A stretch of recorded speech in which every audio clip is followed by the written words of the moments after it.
আদেশটা নামাজের দেন নাই, আল্লাহ কোরআনুল কারীম নাযিল করে প্রথম আদেশটা রোজার দেন নাই, আল্লাহ রাব্বুল আলামিন কোরআন নাযিল করে প্রথম আদেশটা হজ্জের দেন নাই, যাকাতের দেন নাই। প্রথম আদেশ জিহাদের আয়াত নাযিল করেন নাই, প্রথম আদেশ দান সাদাকার কথা বলেন নাই। আল্লাহ রাব্বুল আলামিন প্রথম আদেশ যেটা দিলেন সেটা হলো ইকরা, পাঠ করো, পড়ো। আরবের লোকেরা চিন্তা করলো মুহাম্মদ বলে কি, আমরা তো পড়ি, আমরা তো বড় পণ্ডিত। কিন্তু আল্লাহ রাব্বুল আলামিন যেটা বললেন বিইসমি রাব্বিকাল্লাযী খালাক, তাদের যে শিক্ষা ব্যবস্থা ছিল ওখানে আল্লাহকে চেনার মতো কোনো শিক্ষা ছিল না। আল্লাহ রাব্বুল আলামিন সমাজকে সংস্কার করার জন্য প্রথম আদেশ যেটা দিলেন সেটা হলো আল্লাহকে চিনা যাবে, স্রষ্টাকে চিনা যাবে যে শিক্ষা দ্বারা, ওই শিক্ষার মাধ্যমে সমাজ সংস্কার করা সম্ভব, এছাড়া অন্য কোন ইবাদত দিয়ে সম্ভব নয়। জোরে বলুন কথা ঠিক কিনা? ও মুসলমানেরা, এই আদেশ প্রাপ্ত হয় আল্লাহর নবী মাঠে নেমে গেলেন, কোরআনী শিক্ষা দিয়ে সমাজ সংস্কার শুরু করলেন, নিজেকে কোরআন দিয়ে পরিচালিত করলেন, নিজের পরিবারকে কোরআন দিয়ে সাজালেন, নিজের বংশকে কোরআন দিয়ে সাজাতে চেষ্টা করলেন। এইভাবে পুরো আরব ভূখণ্ডে আস্তে আস্তে তার জীবদ্দশায় বহির্বিশ্বেও ইসলামের দাওয়াত দিলেন। এই দাওয়াতের ফলে যেই মানুষগুলো ইসলামের ঘোর দুশমন ছিল, ওই মানুষগুলো ইসলামের হেফাজতকারী হয়ে গেলেন। বিশ্বনবী মুহাম্মদুর রাসূলুল্লাহ সাল্লাল্লাহু আলাইহি সাল্লামকে কতল করার আইন পাস হলো, কিন্তু কে কতল করবে কেউ দায়িত্ব নিতে রাজি হয় নাই। কেবলমাত্র একমাত্র উমর ইবনুল খাত্তাব তিনি রাজি হয়ে গেলেন, আমি মুহাম্মদকে কতল করব। আল্লাহর কসম, কোরআনের সংস্পর্শে আসার কারণে উমর ইবনুল খাত্তাব এই খুনি থেকে আল্লাহ রাব্বুল আলামিনের শ্রেষ্ঠ বান্দায় পরিণত হয়ে গেলেন। জোরে জোরে বলুন না সুবহানাল্লাহ। উমর এত নিকৃষ্ট মানুষ ছিল, আল্লাহর নবীকে কতল করার ইরাদা করেছিল। এই মানুষটি এত দামি মানুষ হয়ে গেল, আল্লাহ রাব্বুল আলামিনের হাবিব বলেন, লাউ কানা মিন বাদি নাবিয়ান, আমার পরে যদি কোন নবী হওয়ার বিধান থাকতো, আমি যদি খাতামুন নবিয়্যিন না হতাম, আমার পরে যদি নবী আসার সিলসিলা থাকতো, লাকানা উমর নবিয়ান। আল্লাহর কসম, হযরত উমরের যে কোয়ালিটি আছে তিনি আমার পরে নবী হয়ে যেতেন। জোরে জোরে বলুন না সুবহানাল্লাহ। এইভাবে আবু বকর, উমর, উসমান, আলী, যত সাহাবায়ে কেরাম রাদিয়াল্লাহু আনহুম আছেন, জাহিলি যুগে প্রত্যেকেই বড় বড় মানুষ ছিলেন। ইসলামের ছায়া তলে এসে এমন মানুষ হয়ে গেলেন যাদের সম্পর্কে আল্লাহ রাব্বুল আলামিন বলেন, রাদিয়াল্লাহু আনহুম, পড়েন আমার সাথে, রাদিয়াল্লাহু আনহুম ওয়া রাদু আন। এত সোনার মানুষে পরিণত হয়ে গেলেন। আল্লাহ রাব্বুল আলামিন বহু জায়গায় বলেছেন কোরআনুল কারীমে, এই সোনার মানুষগুলোর প্রতি আল্লাহ রাব্বুল আলামিন সন্তুষ্ট হয়ে গেছেন, আর তারাও আল্লাহর প্রতি সন্তুষ্ট হয়ে গেছেন। জোরে বলুন না সুবহানাল্লাহ। আমার ভাইরা বন্ধুরা, বিস্তারিত আলোচনার সময় আমার নাই, এজন্য সংক্ষেপে শুধু শিক্ষাটা নিয়ে আলোচনা করার চেষ্টা করছি। জাহিলি যুগের মানুষগুলোকে কোরআন দিয়ে ভালো করে দিল। আমাদের বর্তমান সমাজে জাহিলি যুগের চরিত্রগুলো, সিনারিগুলো আছে কিনা আমরা একটু দেখি। আমাদের সমাজে চুরি ডাকাতি আছে না নাই? আছে? আহা, এক ধাপ বেশি আছে। জাহিলি যুগের চোরগুলো ওরা শীত কেটে চুরি করত, কিন্তু বর্তমান যুগে আমাদের প্রাণপ্রিয় বাংলাদেশে যে চোরগুলো রয়েছে, এরা কিছুদিন আগে ডিজিটাল চোর ছিল, পরবর্তীতে স্মার্ট চোর হয়েছিল। যারা বলুন ঠিক কি? তারা এই ডিজিটাল কায়দায়, স্মার্ট কায়দায় ব্যাংকগুলোকে তারা লুটপাট করেছিল, দেশের সম্পদকে তারা বিদেশে পাচার করেছিল, ব্যাংকগুলোকে, রিজার্ভ ফান্ডকে তারা একেবারে শূন্য করে দিয়েছিল। যারা বলুন কথা ঠিক কিনা? এই যে দুদকের মামলায় দেখতে পেলাম, আমরা খবরে দেখতে পাচ্ছি সাবেক ভূমিমন্ত্রী নাকি বিদেশে 500টা বাড়ি কিনছে মাত্র। যারা বলুন কয়টা? মাত্র 500টা। আমার ভাইয়েরা, বন্ধুরা, সে যুগে ছিল শীতকাটা চোর, আর বর্তমানে আমাদের সমাজে আছে ডিজিটাল চোর, স্মার্ট চোর। সে যুগে ধর্ষণ হতো, আমাদের যুগে বুঝি ধর্ষণ নাই? আছে? শুধু আছে নাই, ওই যুগের কোন জাহেল ধর্ষণ করে তারা আনন্দ উৎসব করেনি, কিন্তু বাংলাদেশের সোনার ছেলে নামের কুখ্যাত সন্ত্রাসীরা সেঞ্চুরি করেছে ধর্ষণের, এবং এটা নিয়ে উৎসব করার ধৃষ্টতা দেখাইছে। জোরে বলুন কথা ঠিক কিনা? ও মুসলমানেরা, এই বাংলাদেশে মদ আছে কি নাই? আহা, জাহিলি যুগের মানুষগুলো মদ খেত, তারা আঙ্গুরকে পচায় মদ বানাতো, আঙ্গুরকে পচায় মদ বানাতো।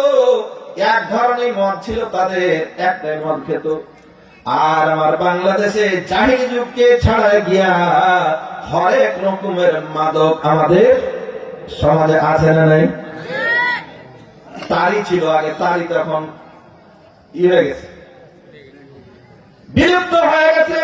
এখন এসেছে ফেন্সিডিল, গাঁজা, হেরোইন, ইয়াবা, বাবা, কত ধরনের মাদক, এগুলো আমাদের সমাজে নাই বুঝি?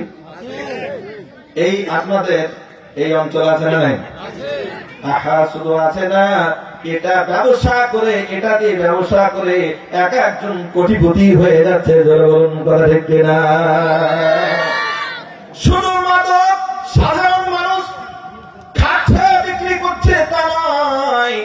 জাহিলি যুগে জর্দা ছিল কিনা এই ধরনের কোনো কথা পাওয়া যায় না, কিন্তু বর্তমানে তামাক থেকে জর্দা বানাইয়া এই জর্দা আজকে হুজুররাও গিলে, গোল আজকে হুজুররাও খাই। ধরুন কথা ঠিক কিনা?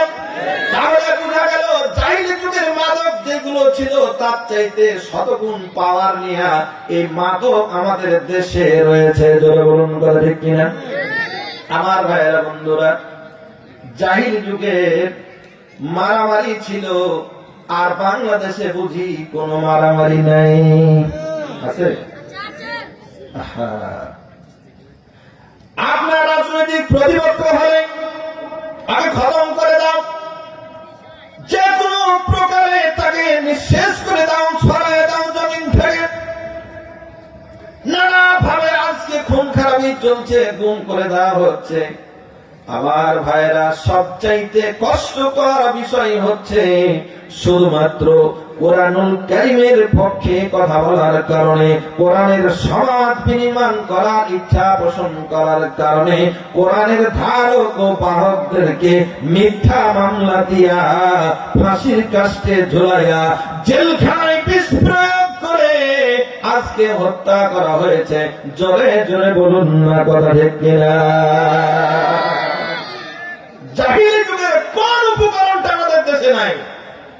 সব উপকরণ আমাদের সমাজে বিদ্যমান। এই উপকরণকে, এই সমাজটাকে ভালো করার জন্য, জুলুম বন্ধ করার জন্য পাকিস্তানিরা দেশকে জুলুম করত, পাকিস্তানিদের জুলুমের হাত থেকে বাঁচার জন্য এদেশের মানুষ মুক্তিযুদ্ধ করল, দেশ স্বাধীন করল। মুজিবুর রহমান সাহেব তিনি শাসক হলেন, তিনি তার মতো চেষ্টা করলেন। এরপরে জিয়াউর রহমান সাহেব চেষ্টা করলেন, এরশাদ সাহেব তার মতো করে দেশে শান্তি আনার চেষ্টা করলেন। এরপরে হাসিনা খালেদা মধ্যখানে ইয়াজউদ্দিন আর ফখরুদ্দিন, আর বর্তমানে আছে ডক্টর ইউনূস। এখন পর্যন্ত বাংলাদেশের সংবিধান কি কোরআন দ্বারা পরিচালিত হয় নাকি? এই কোরআন দ্বারা পরিচালিত হয়নি বলে এখন পর্যন্ত বাংলাদেশে জাহিলি যুগের নিয়মগুলো কেউ বদলানো যায়নি। জোরে বলুন কথা ঠিক কিনা? ও কোরআনের মাহফিলে আগত মুসলমানেরা, আপনাদের কাছে জানতে চাই, আমরা জাহিলি যুগের জাহেল হয়ে থাকতে চাই নাকি মদিনার যুগে সোনার মদিনার সোনার মানুষগুলোর মতো হতে চাই? কোনটা?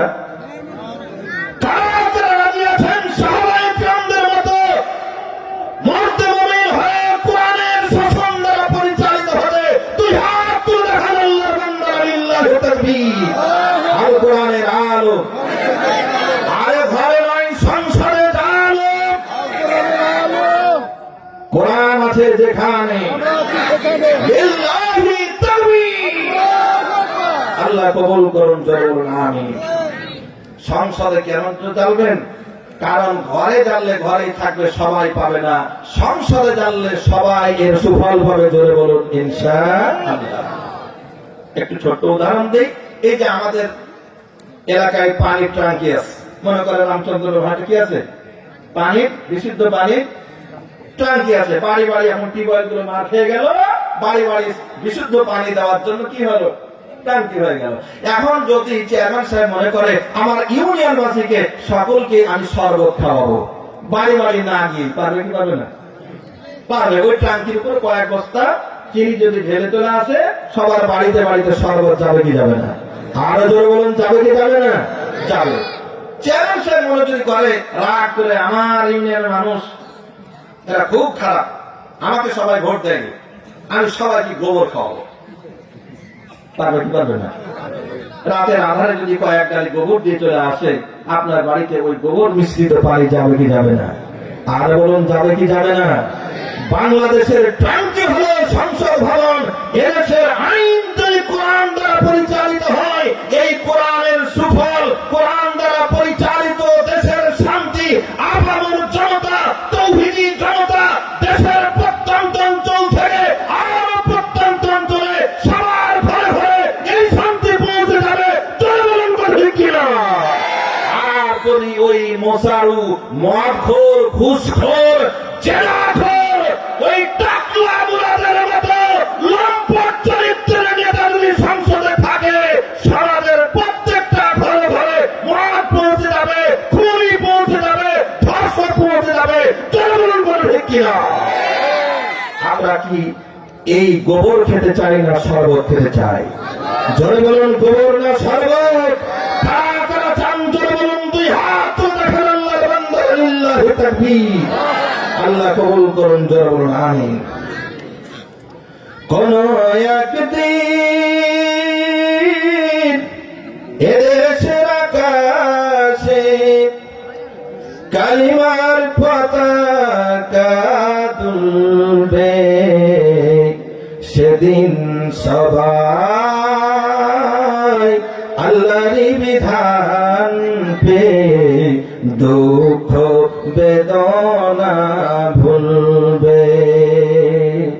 কোন একদিন এদেশের আকাশে কালিমার পতাকা তুলবে, সেদিন সবাই আল্লাহরই বিধান পে দুঃখ বেদনা ভুলবে। সেই দিন তো আর নাই বেশি দূরে, সেই দিন তো আর নাই বেশি দূরে, আর কিছু পথ গেলে মিলবে, সেদিন সবাই আল্লাহরই বিধান পে দুঃখ বেদনা ভুলবে। জোরে জোরে বলুন না ইনশাআল্লাহ। ওই কোরআনী বিরোধিতাকারীদের পতন ছাত্র জনতা দিয়ে আল্লাহ করেছেন। আজকে শর্ত ছাড়াই প্রশাসনের অনুমতি ছাড়াই মাহফিল করার সৌভাগ্য আমাদের হয়েছে।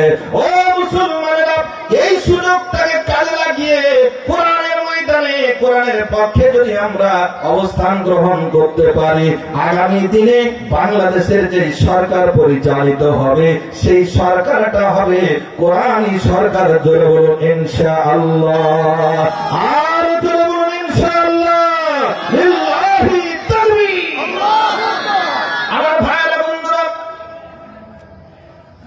এই কোরআন নাযিল হওয়ার পরে মক্কার সেই দুর্ধর্ষ মানুষগুলো সোনার মানুষে পরিণত হয়ে গেলেন। আমাদের সমাজকেও